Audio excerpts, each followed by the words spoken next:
அண்ணன் தம்பிகளுக்கு உண்டா ஒரு பங்காளிகளுக்கு உண்டான ஒரு உறவு நிலை வந்து பாத்தீங்கன்னா சரி இருக்காது.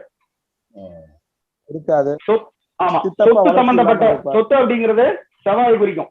அப்போ சொத்து சம்பந்தப்பட்ட பிரச்சனைகள் வந்து வர்றதுக்கு வந்து அதிகப்படியான வாய்ப்புகள் வந்து இருக்கு.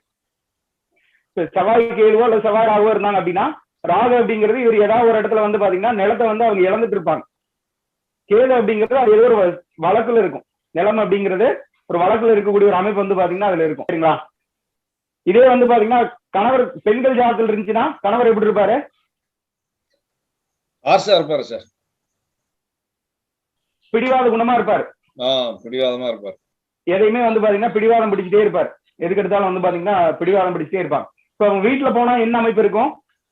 செவ்வாய் என்னன்னு சொல்லிருந்தோம்? படுக்கை அறை. செவ்வாய் வந்து படுக்கை அறைன்னு சொல்லிருந்தோம். வீட்டுல குறிக்கும் போது படுக்கை அறைகளை வந்து குறிக்குது.